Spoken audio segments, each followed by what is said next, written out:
Salut à tous et bienvenue dans cette nouvelle vidéo. Alors aujourd'hui, je me suis rendu au nord de Paris pour faire une vidéo sur une station assez grande et assez fréquentée, hein. Allons-y pour Porte de Clichy. C'est parti.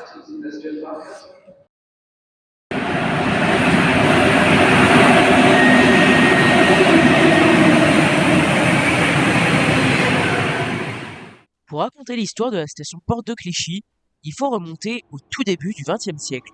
La société privée de la Nord-Sud décide de créer son propre réseau sous Paris, concurrent à la CMP.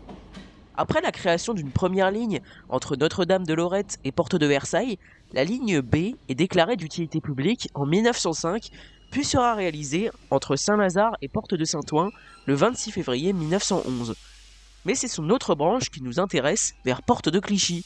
Cette branche est déclarée d'utilité publique le 11 juin 1909 et sera inaugurée 3 ans plus tard, le 20 janvier 1912.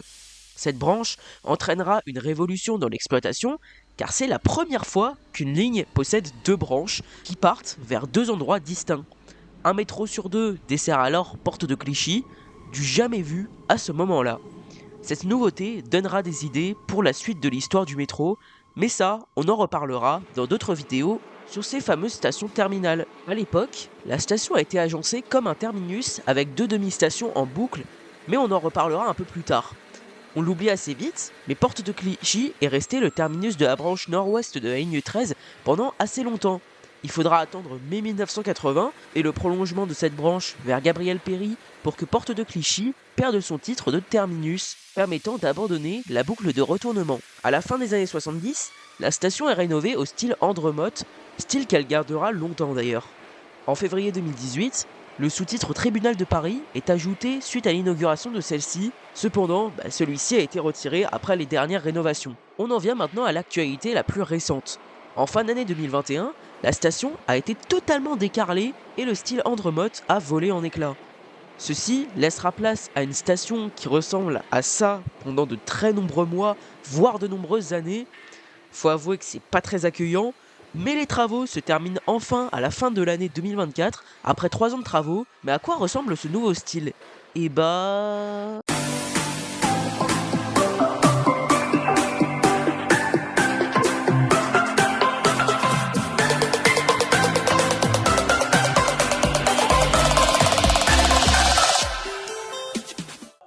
Même si le style Andromotte a disparu, le style Nord-Sud en est sorti renforcé, avec de nouvelles mosaïques qui ont été ajoutées à la place des plaques émaillées qu'il y avait avant. Bon, bien évidemment, c'est des copies, donc tant pis pour l'aspect historique.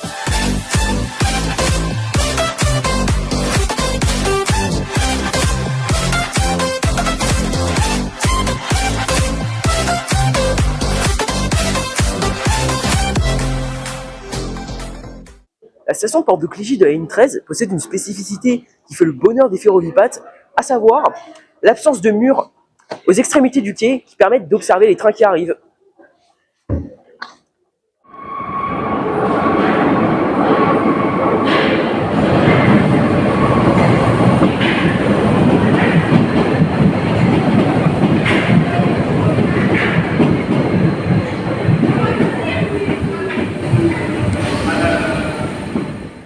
Même si je n'ai pas pu le filmer, la station possède aussi un ancien téléphone, probablement vestige de son ancien rôle de terminus, qui affiche encore le terminus Gabriel-Péri.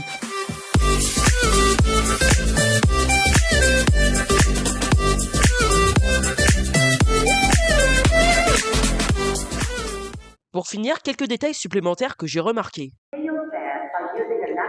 Cependant, les néons sont les mêmes qui ont été utilisés provisoirement dans les stations de la ligne 4 en attendant les livraisons des bandeaux d'éclairage définitifs. Alors là, dans ce cas-là, je ne sais pas s'ils sont définitifs ou provisoires en attendant que de nouveaux bandeaux d'éclairage arrivent. Écrivez vos idées en commentaire. Contrairement à la plupart des stations fréquentées de la ligne 13, les quais ne possèdent pas de porte palière, pour une raison totalement inconnue, mais en remontant un peu le temps, on peut voir qu'à l'époque, il y avait des petites indications au sol qui permettaient d'indiquer où se situaient les portes. Alors, je sais pas à quoi ça servait, mais bon, c'était là. Voilà. Parlons maintenant de la boucle de Porte de Clichy. Il s'agissait d'une boucle de type raquette avec 2 demi-stations, une pour l'arrivée et une pour le départ, qui était ensuite desservie par le train après avoir négocié la boucle. Mais bien évidemment, celle-ci ne servait plus à rien à la suite du prolongement de la ligne 13 vers Gabriel-Péry. Mais il faudra attendre 2020 pour que celle-ci soit neutralisée au moment des travaux pour le prolongement de la ligne 14 jusqu'à Mérite-Saint-Ouen, probablement pour des raisons de facilité. Le tunnel y menant est cependant toujours visible aux extrémités dont j'ai déjà parlé.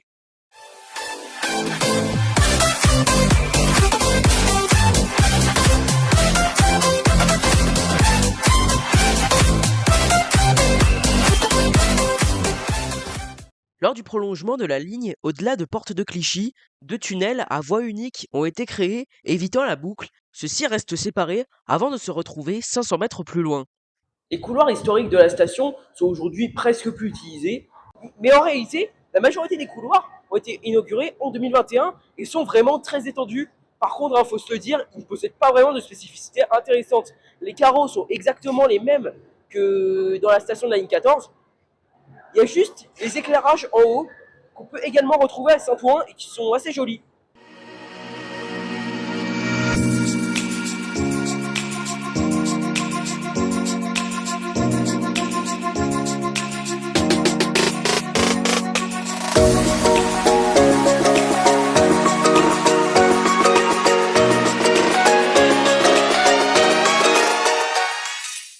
Il est temps maintenant de parler de la station la plus récente du métro parisien, la station Porte de Clichy de la ligne 14. Revenons dans les années 2000, la ligne 13 est littéralement saturée. Regardez juste ces images, vous comprendrez. Naturellement, la RATP veut la désaturer. Pendant longtemps, on pensait que la ligne 14 reprendrait l'une des deux branches, à savoir celle d'Asnières. Mais en 2007, le STIF lance une autre idée, ne pas reprendre l'une des branches, mais bien prolonger la ligne 14 en croisant les deux branches et en desservant les stations les plus fréquentées de la ligne 13 au nord, à savoir Porte de Clichy, Mairie de Saint-Ouen, Carrefour Pleyel et Saint-Denis, Porte de Paris. Mais ça, on en reparlera plus en détail. Ce qui nous intéresse, c'est que la station Porte de Clichy fait partie du prolongement. À la fin des années 2000, le quartier n'était pas très animé, mais on savait déjà qu'à terme, il le serait bien plus avec la ZAC de Clichy-Batignolles, qui était à l'époque au stade de projet. Le projet est validé en 2009, les travaux démarrent en 2014, mais poseront assez rapidement des problèmes, notamment pendant le creusement de cette station. En juin 2016, alors que la station Porte de Clichy est en cours de creusement, une fuite d'eau est découverte. Celle-ci n'inquiète pas plus que ça, la situation devient préoccupante lorsque celle-ci se remplit d'eau, créant une première inondation. Celle-ci est comblée, mais très rapidement, une autre fuite est découverte. Celle-ci est encore comblée en décembre 2016, mais d'autres sont encore découvertes par la suite, inondant totalement la station et obligeant à mettre les travaux de celle-ci à l'arrêt en début d'année 2017. Il faudra finalement attendre août 2017 pour que les travaux reprennent enfin. Mais celle-ci a bien évidemment été retardée par rapport aux autres, à un tel point que lors de l'inauguration du prolongement le 14 décembre 2020, la station Porte de Clichy n'est pas prête et ne peut pas ouvrir. Cependant, elle est très attendue, notamment par les employés de ce quartier, à l'époque en plein développement. La date d'inauguration définitive de cette station est finalement donnée le 14 janvier suivant, ce sera le 28 janvier 2021. Cette fois, et heureusement d'ailleurs, il n'y aura aucun retard, la station ouvrira bien le jour J, sachant que le prolongement et donc la station devaient ouvrir de base en 2017. Mais bon. Le 8 octobre 2024, la station a été fermée. Pourquoi? Devinez quoi, la station était encore inondée. Oui, je crois qu'il y a vraiment un complot avec cette station. Sachant qu'en 1910, au moment c'est-à-dire de la construction de la station de la ligne 13, il y avait déjà eu une inondation à cause des égouts. C'est parti pour la découverte de cette station.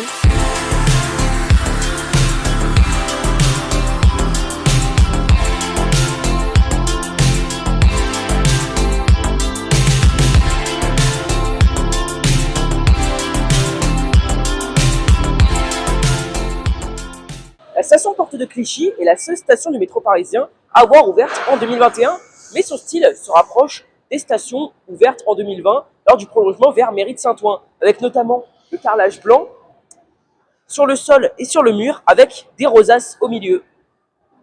Si je peux donner mon avis, je suis vraiment pas fan de ce style. Limite, on dirait une station des années 90. Après, le reste est composé de métal, un style qui conserve l'harmonie des stations de la ligne 14. Comme toutes les autres stations de la ligne 14 construites entre 1998 et 2020, le nom de la station est indiqué sur une plaque directement incrustée dans le carrossage de la station et rétroéclairée. Cela dit, ce ne fut pas toujours le cas. À l'inauguration de la station, la plaque, même si elle était toujours incrustée dans le carrossage, n'était pas rétroéclairée et possédait le sous-titre Tribunal de Paris. Alors celui-ci a été supprimé, je ne sais pas pourquoi, si vous savez, dites-le en commentaire. Les frères.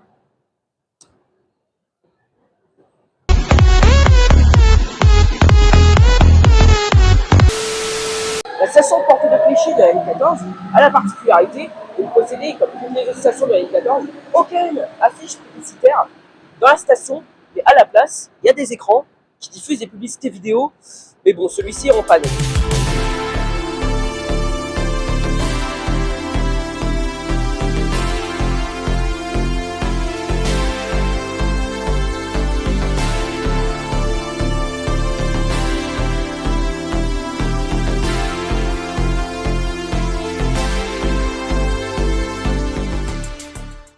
Je vous ai dit plutôt que les nouveaux couloirs qui ont été construits en 2021 ne possèdent pas vraiment de spécificité intéressante, mais ce n'est pas le cas pour un couloir assez secret situé juste au-dessus de la station de la ligne 14. Jusqu'à il n'y a pas si longtemps, lors de l'inauguration de la station, il n'y avait rien, mais depuis 2024, quelques représentations d'une multitude de personnes ont été ajoutées, représentant probablement les voyageurs qui parcourent les couloirs des stations.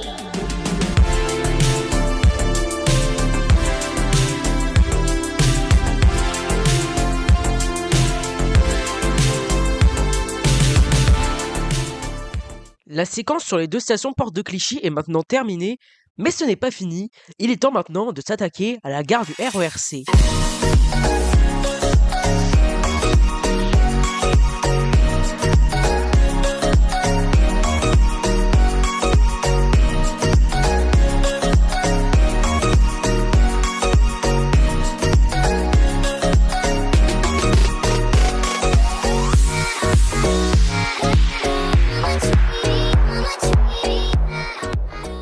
La gare de Porte de Clichy faisait partie de la ligne de la VMI, mais en réalité, la VMI n'était qu'un rassemblement entre la petite ceinture ouest, la ligne des Grésillons, et entre les deux sections, un tout nouveau tunnel. Et c'est là que ça nous intéresse, puisque la gare de la Porte de Clichy est située sur cette nouvelle section créée. Durant le chantier, un emplacement est réservé afin de créer une hypothétique nouvelle gare à Porte de Clichy en correspondance avec la ligne 13 existante. Après, on en a l'habitude, les emplacements réservés sont en général soit utilisés des années plus tard, soit jamais utilisés, mais cette fois, ce ne sera pas le cas. Le projet sera dépoussiéré plus vite que prévu, la VMI est inaugurée le 25 septembre 1988, le chantier de la nouvelle gare commence très rapidement ensuite. Avant de reparler de la gare souterraine de Porte de Clichy, je vais vous parler d'une petite histoire annexe. Le 14 juillet 1862, une gare de la Petite Ceinture existait au niveau de la Porte de Clichy. Il s'agissait de la gare de l'avenue de Clichy. Malheureusement, celle-ci fermera en 1934, en même temps que le reste de la ligne. Quel est le lien avec notre histoire? Eh ben, en 1984, l'ancienne gare de la Petite Ceinture a dû être démolie afin d'éviter des problèmes dans la réalisation de la nouvelle gare qui sera construite à ciel ouvert puis recouverte vers 89-90. La gare de Porte de Clichy ouvre finalement le 29 septembre 1991, c'est-à-dire 3 ans après l'ouverture de la VMI. La gare changera ses panneaux nominatifs en 2022, mais sinon, la gare n'évoluera pas davantage. C'est parti pour une petite analyse. Alors, nous voilà au niveau de la gare, qui est, comment dire, alors, architectural. Bon, autant dire que c'est moche, quoi. Franchement, on a l'impression d'être à l'intérieur d'un bloc de béton, avec des carreaux blancs dégueulasses, et des éclairages en néon. Donc ouais, hein, c'est vraiment une gare des années 90.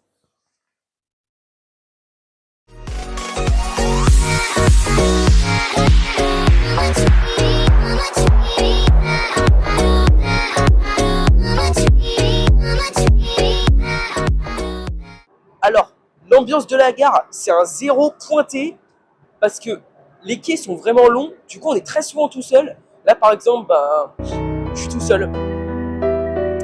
Mais bon, Aussi, la lumière et l'éclairage vraiment réduit, ça contribue à donner une ambiance glauque à la station. Bref.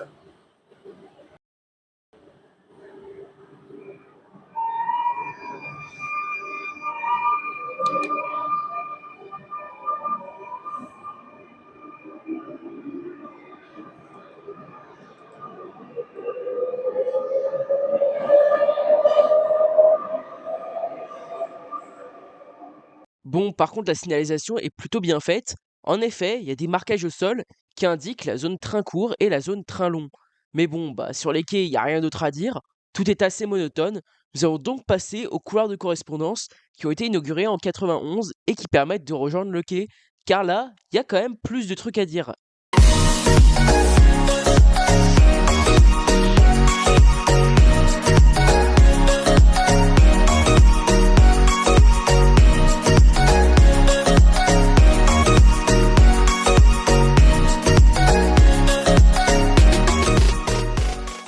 Alors, ici, à Porte de Clichy, il y a un magasin relais complètement fermé, et ce depuis, je pense, au moins 5 ans. Je savais pas que le groupe Bolloré était en faillite. Hein. Appelez-moi si vous avez besoin d'aide. Dans la famille des trucs complètement abandonnés, il y a un guichet SNCF qui n'est plus du tout opérationnel. Alors, comme service proposé, il y a également des toilettes du côté RER, sauf que ceux-ci sont, je pense, un petit peu plus anciens. Non, c'est fermé. Bon bah voilà, si vous voulez aller aux toilettes, allez plutôt côté RATP. Bon, si vous voulez pas attendre votre train sur les quais qui sont vraiment moches, vous pouvez attendre ici, où il est possible de charger son téléphone. Par contre, il n'y a aucune place assise. Ça, c'est relou. Pour conclure cette partie, même si la gare de Porte de Clichy du RERC, c'est clairement la partie la plus moche de cette station, les couloirs possèdent cependant quelques spécificités intéressantes et l'ambiance y est insolite. Il est temps maintenant d'aller prendre l'air en visitant les alentours.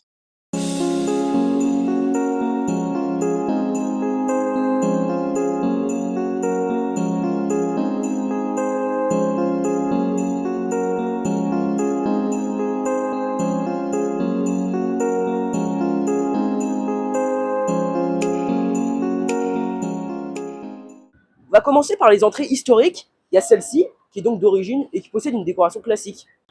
Il y a également cette entrée, qui est également d'origine et qui est située juste devant un Burger King. On y va? Bon. D'ailleurs, pour l'anecdote, avant, ce Burger King était un Quick. Alors juste, qui a eu l'idée de foutre une pub McDo juste à côté d'un Quick? La station Porte de Clichy ne possédait que 2 accès, jusque dans les années 70, date à laquelle un nouvel accès a été ajouté. On va maintenant faire un petit tour du côté du RERC avec ce grand bâtiment qui a donc été édifié en 1991 et qui a été érigé au pied d'un immeuble qui abrite aujourd'hui des entreprises, bâtiment qui, il y a encore quelques années, arborait les couleurs du Transilien avec ce bleu foncé. À l'opposé, il y a une autre entrée dédiée au RERC qui se situe sur la rue de la Jonquière. On va maintenant s'attaquer aux 3 dernières sorties qui ont été inaugurées en 2021.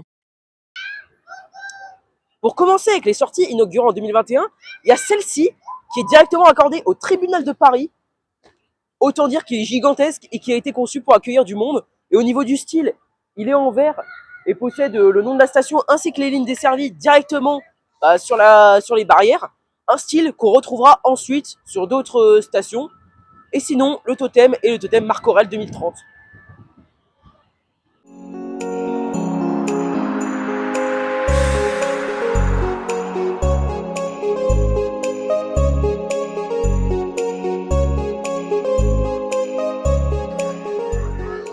Près du tribunal de Paris, il est également possible de rejoindre la station via des ascenseurs. Dans la lignée des nouvelles entrées qui ont été inaugurées en 2021, il y a ce type d'entrée.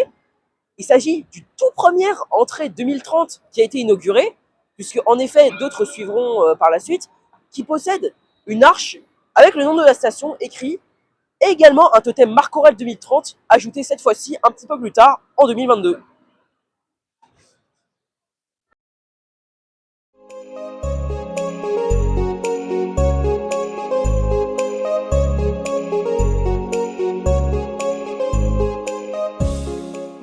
Et bien évidemment, le plus gros morceau des entrées inaugurées en 2021, c'est cette entrée qui a été édifiée au pied d'un immeuble.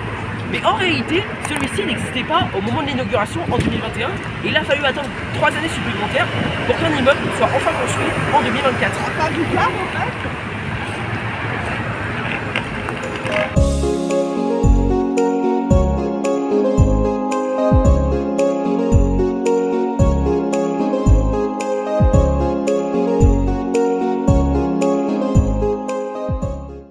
On pouvait penser que j'en avais terminé avec les transports, mais en réalité, il y a également le T3B qui passe ici depuis le 24 novembre 2018.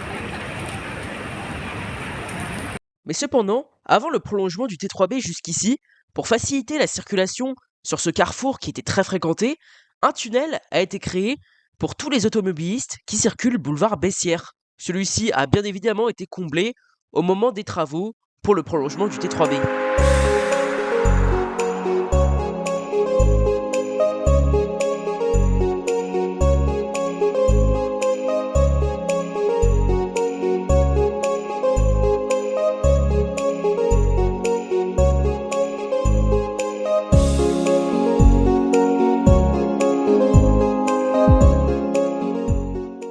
Passons au bus. La station Porte de Clichy est le terminus de 2 lignes de bus, les bus 28 et 173, le 28 qui amène à Paris et le 173 qui amène en banlieue, plus précisément à La Courneuve, et il s'agit d'un arrêt de passage de 3 lignes de bus, les bus 54, 74 et 163.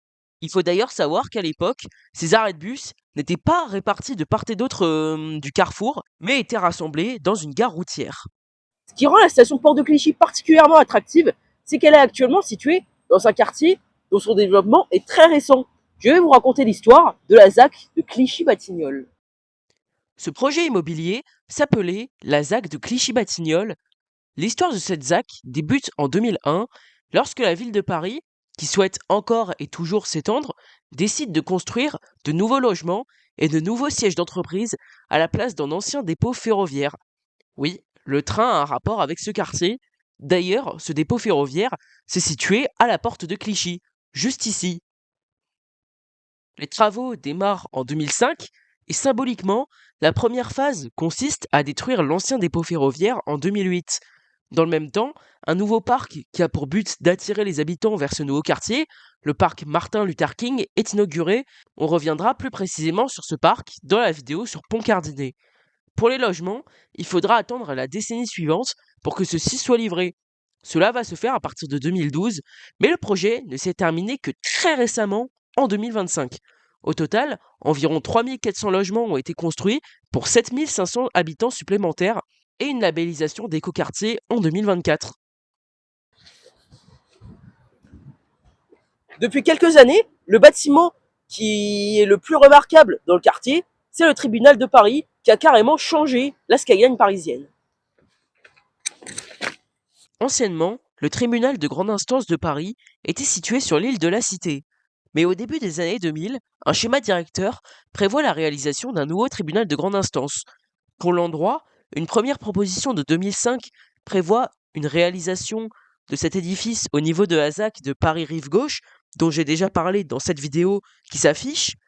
Ce projet n'aboutira pas, mais sera finalement réorienté vers la fameuse ZAC de Clichy-Batignolles par le gouvernement de Nicolas Sarkozy en 2009. Les travaux démarrent en 2012. Perturbé par des oppositions publiques, le tribunal de Paris sera inauguré le 16 avril 2018, soit 6 ans plus tard. Autant dire qu'il s'agit d'un très grand édifice changeant définitivement la skyline parisienne. Avec sa hauteur de 160 mètres, il se situe actuellement à la 4e place des plus hauts gratte-ciel de Paris, mais sera détrôné d'ici quelques mois par la tour Triangle qui passera 3e, la tour du Haut passera 4e, le tribunal de Paris passera donc en 5e position. Juste à côté du tribunal de Paris, il y a un hommage à l'ancien ministre de la Justice Robert Badinter, qui est notamment connu pour avoir aboli la peine de mort. Le parvis du tribunal de Paris a également été renommé le parvis Robert Badinter en février 2025, quelques mois après sa mort, pour l'anecdote, et est d'ailleurs rentré très récemment au Panthéon. C'est maintenant l'heure de la conclusion avec des chiffres. En 2023, la station Porte de Clichy a accueilli, si on cumule les chiffres de la RATP et de la SNCF, 7 438 960 voyageurs. Merci d'avoir suivi cette vidéo jusqu'au bout. J'espère qu'elle vous aura plu. Cette vidéo m'a pris pas mal de temps, honnêtement, car finalement, la station Porte de Clichy, il y a quand même pas mal de choses à dire, hein, que ce soit ce qu'il y a à l'intérieur de la station comme à l'extérieur. Je vous invite à vous abonner, à liker et à me donner des idées en commentaire de prochaines vidéos à réaliser. Et on se retrouve à la prochaine vidéo. Salut!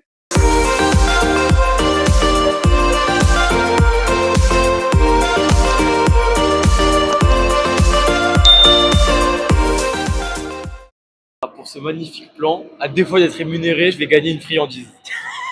C'est-à-dire un bonbon de la part de Histoire de... Exact. Moi aussi, je veux un bonbon.